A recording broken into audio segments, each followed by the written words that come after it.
So, hi everyone. Our Bible verse for today is all about 2 Corinthians 13:5.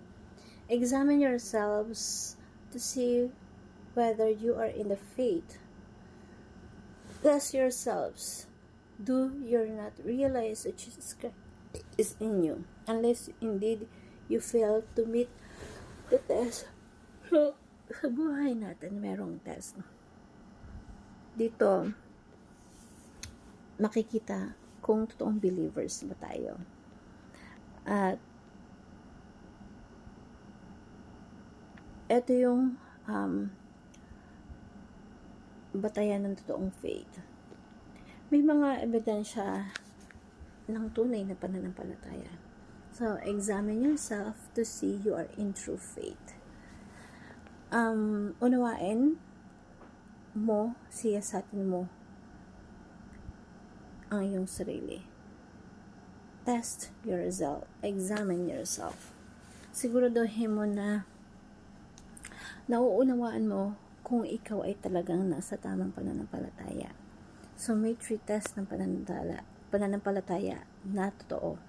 Marami kasing tao na kayang sabihin na naniniwala sila and may faith sila kay Christ.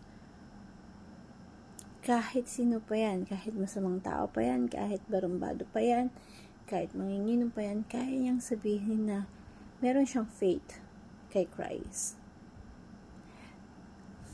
Pero ang tanong, totoo ba yung pananampalataya niya? Ikaw ba ay may safe na pananampalataya? Meron ka bang salvific faith? First, we must have a new Lord. Ito yung isang batayan. Unang batayan, obedience to Christ. Kahit isang tao na masama, naniniwala na may Panginoong Jesus. Kaya yung paniniwala kay Kristo, totoong-totoo dapat, kahit na ikamatay mo pa.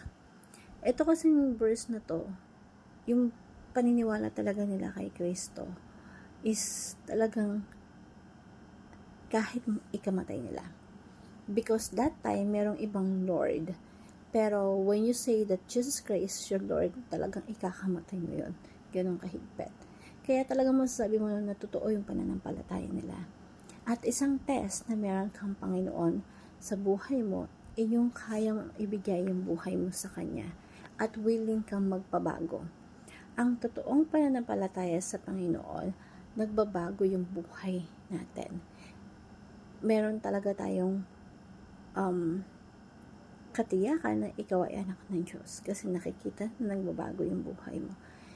We know we can come to know Him if kaya nating sundin ang mga utos niya. Obey.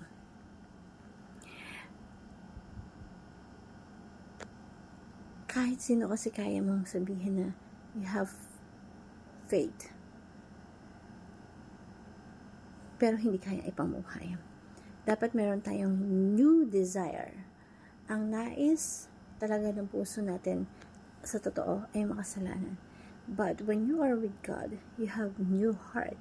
Meron kang bagong pagnanais. Love the Lord with all your heart, with all your mind, and with all your soul. Gaya ng pagmamahal din sa kapwa. Pag di mo kayang mahalin ng Diyos, hindi mo kayang mahalin ng kapwa mo. Meron tayong isa pang batayan na new outcome. Yung outcome sa buhay natin nagdudulot ng transformation. So when you are truly believe in God, with outcome na hindi masama ang lumalabas sa bibig, hindi masama ang naging desire ng heart. So let us seek heart of a new desire. Puso na mapagmahal, puso na ang Diyos ang sinusunod. Kaya magandang sabihin natin, Lord, give us a new heart na hindi mapagmahal sa makumundong pamamaraan, kundi na ayon sa pagmamahal ng Diyos. Hayaan natin na mamunga ang Santong Espiritu. Magkaroon tayo ng transformation when we walk by the Holy Spirit. Magkaroon tayo ng transformation when we walk by the Holy Spirit sa buhay natin.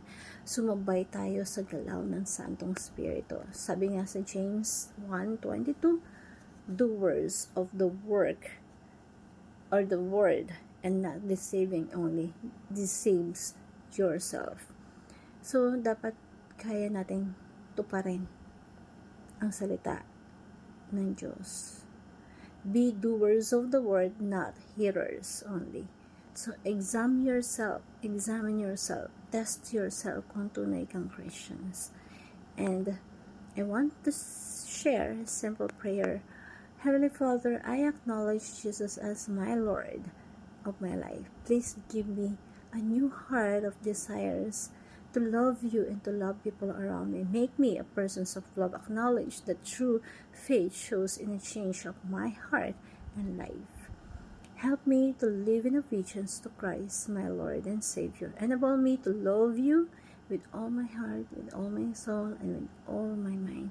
Teach me to walk with your Spirit daily so that my life will bear good fruits.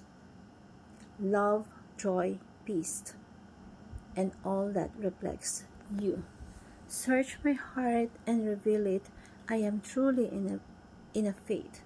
Renew my mind, transform my life, and guide me to follow you faithfully. And I pray in Jesus' name, amen. Thank you everyone, and God bless.